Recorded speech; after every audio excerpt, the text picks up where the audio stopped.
على رسوله الكريم أما بعد فأعوذ بالله من الشيطان الرجيم بسم الله الرحمن الرحيم أفلا يعلم إذا بعثر ما في القبور وحصل ما في الصدور إن ربهم بهم يومئذ لخبير وقال النبي صلى الله عليه وسلم كنت نهيتكم عن زيارة القبور ألا فزوروها فإنها تذكر الآخرة أو كما قال عليه الصلاة والسلام صدق الله العظيم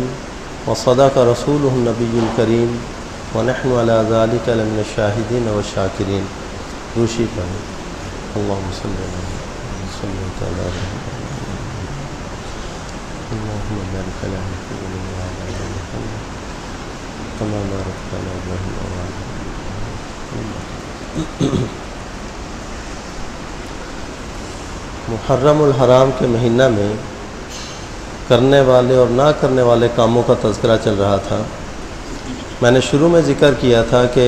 احادیث صحیحہ اور سنت صحیحہ سے خاص محرم الحرام میں کرنے کا ایک ہی عمل ثابت ہے، وہ ہے 10 محرم الحرام کا روزہ رکھنا. اس میں بھی یہ سنت قرار دیا گیا کہ اس کے ساتھ ایک روزہ اور ملا لیا جائے، یعنی 9 محرم کا یا ساتھ میں 11 محرم کا، یعنی 9 اور 10 کا رکھے یا 10 اور 11 کا، تاکہ غیروں کے ساتھ مشابہت لازم رہے. اس کے علاوہ جتنے بھی افعال اس مہینے کے اندر دین سمجھ کر کیے جاتے ہیں، ان افعال کی دین کے اندر کوئی سند اور کوئی اصل موجود نہیں، وہ صراحتاً بدعات اور منکرات کے زمرے کے اندر آتے ہیں. انہی افعال کے اندر سے ایک فعل ہے کہ محرم الحرام کے مہینہ میں لوگ قبرستان میں جاتے ہیں اور اپنے پیاروں کی قبروں کے اوپر نئی مٹی ڈال کر اس کا لیپ کرتے ہیں. خاص اس مہینے کو انہوں نے اپنے لیے لازم کر رکھا ہے. اس بات کو سمجھ لیجئے کہ قبر کی زیارت کے لیے جانا، یعنی اپنے جو شہر کا قبرستان ہے وہاں پر قبرستان میں قبر کی زیارت کے لیے جانا، اس کے لیے شریعت نے کوئی وقت مقرر نہیں کیا، نہ کوئی مہینہ مقرر ہے، نہ کوئی اس کا کوئی دن مقرر ہے، بلکہ آدمی کو جس وقت موقع ملے، جب سہولت ہو، آدمی اپنے اوقات کو دیکھ کر اپنے نظم کے مطابق قبرستان میں جا سکتا ہے اور وہاں پر جا کر ان کے لیے دعا بھی کرے اور خود ان قبروں کو دیکھ کر خود بھی عبرت حاصل کرے. ابتداء میں نبی کریم صلی اللہ علیہ وسلم نے قبروں کی زیارت کرنے سے منع کر دیا تھا، اس لیے کہ قبریں بھی شرک کا ذریعہ بنتی ہیں. آپ دیکھ رہے ہیں کہ ہمارے زمانے کے اندر بڑا شرک ان قبروں کے ذریعے سے ہی پھیل رہا ہے کہ لوگ بتوں کی پوجا تو نہیں کرتے، کہتے ہیں کہ ہم ہندوؤں کی طرح مورتیاں بنا کر ان کے سامنے سجدہ ریز نہیں ہوتے، لیکن ہم انہی لوگوں کو دیکھتے ہیں کہ کلمہ گو مسلمان ہیں لیکن قبروں کے آگے جھکے پڑے ہیں، بڑے بڑے پڑھے لکھے لوگ، لیکن یہ دیکھا جاتا ہے کہ ان کی عقل اس حد تک ختم ہو چکی ہے کہ جن حضرات کو انہوں نے اپنے ہاتھوں سے دفن کیا ہے انہی کے سامنے اپنی عرضیاں پیش کرتے ہوئے نظر آتے ہیں، انہی کے سامنے جھک رہے ہیں، انہی کے سامنے سجدہ ریز بھی ہوتے ہیں. تو قبروں سے بھی شرک پھیلا. تو ابتداءً نبی کریم صلی اللہ علیہ وسلم نے قبرستان میں جانے سے ہی منع کر دیا تھا کہ ایسا نہ ہو کہ قبرستان میں جائیں، ابھی نئے مسلمان ہیں تو کہیں پھر شرک میں مبتلا نہ ہو جائے. پھر آپ علیہ الصلوۃ والسلام نے اعلان فرمایا، صحیح مسلم کی حدیث ہے، کنت نہیتکم عن زیارت القبور الا فزوروها فانها تذکر الآخرہ، کہ میں نے تمہیں پہلے قبروں کی زیارت کرنے سے منع کر دیا تھا، اب سن لو تم قبر کی زیارت کیا کرو، قبروں کی زیارت کیا کرو، اس لیے کہ فإنها تذکر الآخرہ تھا، یہ آخرت کو یاد دلاتی ہیں. یعنی آدمی کو اپنی موت کا پتہ لگتا ہے جب آ کر آدمی قبرستان میں دیکھتا ہے کہ ان حضرات کی قبریں جو اسی دنیا میں زندگی گزارتے رہے،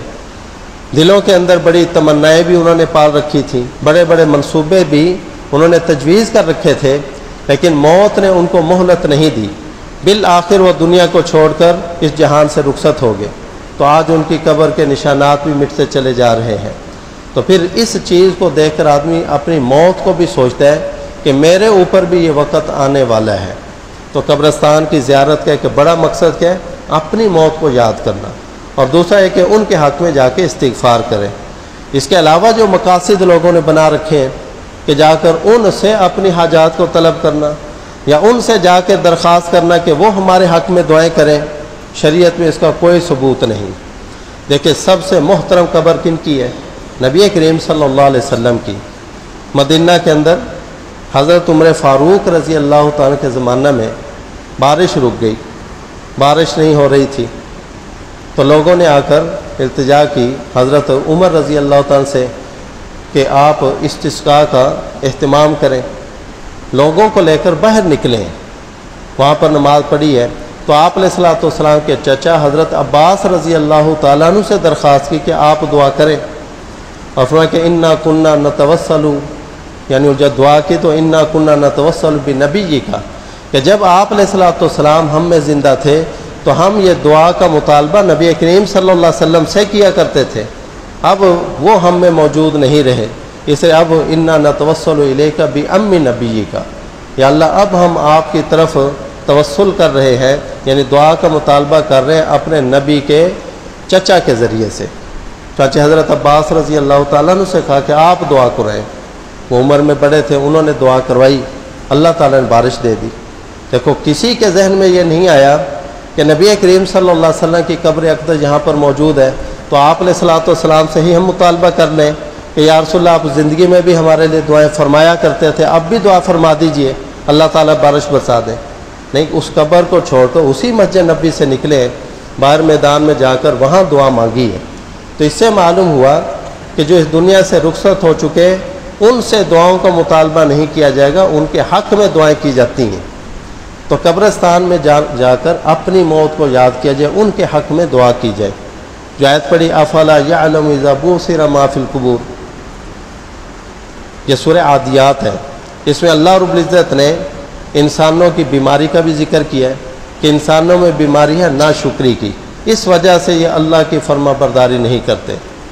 اور اس کی وجہ بھی ذکر کیا کہ بیماری انہ لحب الخیر لشدید، مال کی محبت کی وجہ سے پیدا ہوئی،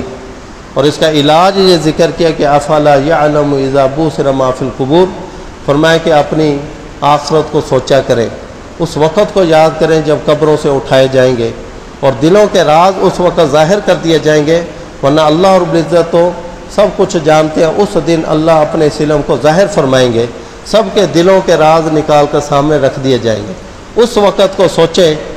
تو پھر دنیا سے آدمی کی محبت بھی کم ہوگی، مال کی محبت بھی کم ہوگی، اور جو ناشکری کا مادہ ہے وہ ختم ہو کر اس کی جگہ شکر کا مادہ پیدا ہوگا۔ تو قبروں کی زیارت کرنا یہ بڑا ہی مفید عمل ہے، لیکن اس کے لیے شریعت نے کوئی وقت مقرر نہیں کیا۔ جس وقت جب آدمی کا نظم بنے، سہولت ہو، آدمی قبرستان میں جائے اور وہاں جا کر ان کے حق میں دعا کرے، اپنی بھی موت کو سوچے۔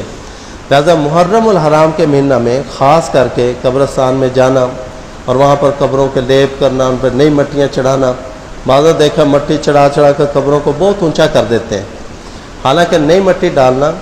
صرف اس کا جواز ہے، نہ یہ کوئی فرض ہے، نہ واجب ہے، نہ سنت ہے، نہ کوئی مستحب عمل ہے، صرف جائز ہے، وہ بھی اسی قدر کہ اگر قبر کی مٹی بکھر گئی تھی، نشان اس کا مٹتا جا رہا ہے، تو آدمی اتنی مٹی ڈال لے کہ ایک بالشت وہ نکل آئے۔ اس سے زیادہ اونچی قبر کو کرنا شریعت نے اس سے منع فرمایا ہے۔ تو اتنی مٹی ڈالی جا سکتی ہے، کچا لیپ بھی کر سکتے ہیں، لیکن اس کو پختہ کر دینا، پکا لیپ کرنا، اس کے اوپر چونا لگا دینا، اس کی یا سیمنٹ لگا دینا، اس کی شرعاً اجازت نہیں ہے۔ بعض لوگ دیکھا گیا ہے وہ کہتے ہیں یہ سارے لوگ جو قبرستان میں پھر رہے ہیں، اپنے اپنے پیاروں کی قبروں پر مٹیاں چڑھا رہے ہیں، یہ سارا سوال نا میں ہی سمیٹ لوں، وہ پوری ٹرالی مٹی کی بھر کے نا قبرستان میں ڈال دیتے ہیں، وہ کہتے ہیں یہاں سے لوگ مٹیاں اٹھا کے قبروں کے اوپر چڑھائیں گے، یہ سارا ثواب مجھے ملے گا، حالانکہ لوگ وہاں پر اتنی مٹی چڑھاتے ہیں، اتنی قبریں بنا دیتے ہیں، وہ سارا عذاب اسی کو ملتا ہے جو وہاں پر مٹی کی پوری ٹرالی پھینک کر آیا ہے۔ اس سے یہ کوئی کار ثواب نہیں۔ اگر ایسی بات ہوتی تو خود نبی کریم صلی اللہ علیہ وسلم بھی اس کا اہتمام فرماتے، صحابہ کرام وہ نیکی کے بڑے حریص تھے، وہ بھی اس کام کا اہتمام کرتے، جبکہ ہمیں وہاں پر اس چیز کا کوئی ایسا اہتمام نظر نہیں آتا۔ ہاں نشان رکھا جا سکتا ہے قبر کا، لیکن وہ بھی کس قدر، ایک بالشت جتنا۔ وہ جب آدمی کو موقع ملے دیکھے، مثلا ابھی دفنا کر آئے، کل ہی جا کر دیکھا کہ جانوروں نے وہ قبر خراب کر دی ہے، تو اگلے دن ہی اس کو کیا کر دیں، درست کر دیں۔ تو جب بھی آپ جائیں وہاں پر دیکھیں تو اس کو درست کر سکتے ہیں۔ لیکن یہ بھی ذہن میں رکھنا چاہیے، یہ جو قبروں کی زیارت کے لیے جانا ہے یہ اپنے علاقے کے قبرستان کی بات کر رہا ہوں، ورنہ باقاعدہ سفر کر کے کہیں دور دراز قبروں کی زیارت کے لیے جانا، جیسے لوگوں میں آج کل اس کا دستور ہے کہ فلاں جگہ میلہ لگ رہا ہے، فلاں بزرگ کی قبر کے اوپر جا رہے ہیں، باقاعدہ وہاں پر گاڑیاں کروا کے اپنے اہل خانہ کو بھی لے کے جاتے ہیں۔ یہ زیادہ عقل ماری گئی ہے کہ اپنے بیوی بچوں کو، نوجوان لڑکیوں کو، بچیوں کو لے کر مزاروں کے اوپر پہنچے ہوئے ہیں کہ وہاں پر میلہ لگے گا تو وہاں پر بعض ایک دن رہتے ہیں، بعض تین دن رہتے ہیں۔ یہ ملتان کے اندر میلے لگتے ہیں وہاں پر تین دن کے، چانچہ تین دن اہل خانہ کو لے کر وہاں پر بیٹھے ہیں، نہ عزت کی فکر ہے نہ مال کی فکر ہے، عزتیں بھی لٹوا رہے، مال بھی لٹوا رہے۔ تو اس کی شریعت میں اجازت نہیں۔ فرمایا لا تشد الرحال الا الى ثلاثه مساجد المسجد الحرام والمسجد الاقصى ومسجد هذا، کہ باقاعدہ رخت سفر نہ باندھا جائے مگر صرف 3 مساجد کی طرف، مسجد حرام بیت اللہ جسے کہتے ہیں، اور دوسرا مسجد نبوی اور مسجد اقصی، کہ ان 3 مساجد کی طرف تو آدمی باقاعدہ سفر کر کے جائے تو کوئی فائدہ بھی ہے۔ مسجد حرام میں جائیں گے 1 نماز پڑھیں گے 1,00,000 نمازوں کا ثواب ملے گا، مسجد نبوی میں جائیں گے 1,000 نمازوں کا ثواب ملے گا، اور ایک روایت کے مطابق 50,000 نمازوں کا ثواب ملے گا، مسجد اقصی میں جائیں گے 50,000 نمازوں کا ثواب ملے گا، تو فضیلت حاصل ہوگی۔ ورنہ آدمی اسی طرح سے سفر کر کے کہیں پر جائے، اپنا وقت بھی ضائع کرے، اپنا مال بھی ضائع کرے، فائدہ بھی کچھ نہ ہو۔ اور عام طور پر جو بزرگوں کے مزاروں پر باقاعدہ سفر کر کے جاتے ہیں ان کا کوئی اچھا مقصد نہیں ہوتا، وہاں پر جا کر شرک کے اندر، بدعات کے اندر مبتلا ہوتے ہیں۔ تو اسے ان چیزوں کا خیال رکھا جائے کہ محرم کے مہینے کے اندر خاص کر کے قبر و زیارت کے لیے نکلنا یہ شرعاً بدعت ہے۔